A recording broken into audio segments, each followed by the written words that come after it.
सारी रात तो गाना सुनूंगा, लेकिन रात को 3 बजे 3:30 बजे जब सारी दुनिया सो गई हो, उस वक्त अपने नरम गुदाज बिस्तर को, अपनी प्यारी बीवी को छोड़कर उठना और जानमाज बिछाकर वुजू करके आके खड़े होने का मजा और सुरूर मुसलमान को नहीं पता। इसका कितना मजा है, हम इससे नावाकिफ।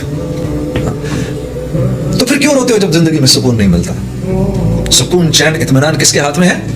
किसके हाथ में है? अल्लाह के हाथ में है। एक नौजवान मुझसे पूछने लगा, जुनैद भाई, ये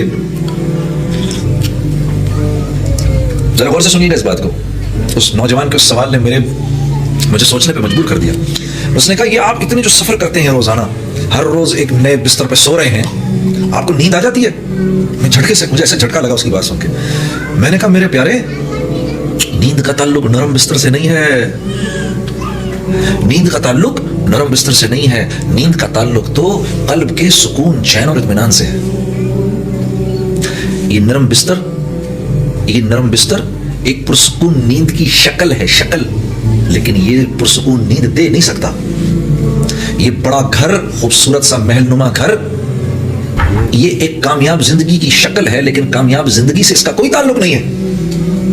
ये बड़ी सी गाड़ी एक कामयाब जिंदगी की शक्ल है, लेकिन कामयाबी से इसका कोई ताल्लुक नहीं है।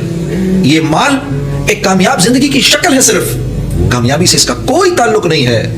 मेहनत से माल नहीं मिलता, माल से चीजें नहीं आती, चीजों में राहत नहीं है, राहत अल्लाह के अमर में है।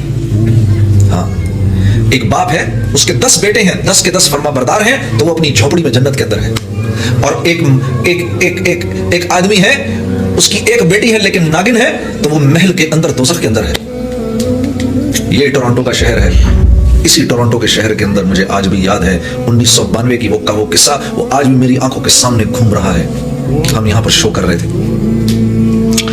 बहुत बड़ा मजमा था। जब शो खत्म हुआ तो ऑर्गेनाइजरों ने कहा कि अब बाहर ना निकले यहाँ से, बहुत बड़ा मजमा, इनको जाने दें।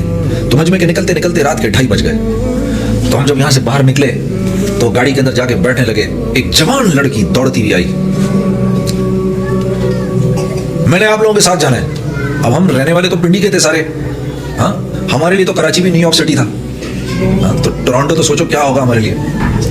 तो फिर भी कुछ थोड़ी बहुत, अल्लाह माफ करे, वो काम तो कोई हया का काम नहीं है जो हम कर रहे थे, लेकिन फिर भी कुछ थोड़ी सी तो हया बाकी थी हमारे अंदर।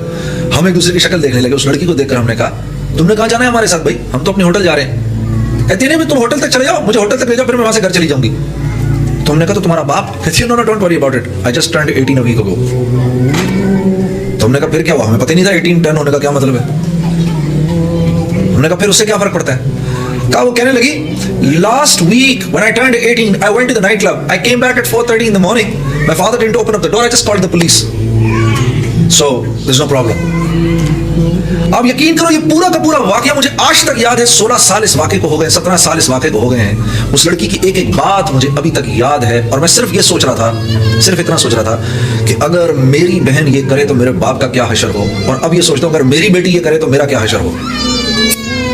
लेकिन कसूर उस बच्ची का नहीं है, कसूर उस बच्ची का नहीं है, कसूर उन माँ बाप का है जिन्होंने खुद जिंदगी में दीन लाने की कोई मेहनत नहीं की, तो वो औलाद को क्या सिखाते। जो कुछ सुना गया, अल्लाह पाक इस पर अमल करने वाला और आगे लोगों तक पहुंचाने वाला बनाए। मज़ीद इस्लाही बयानात के लिए हमारा यूट्यूब चैनल ब्यूटीफुल बयान JJ को सब्सक्राइब करें और वीडियो को लाइक करें। जज़ाकल्लाहु खैर।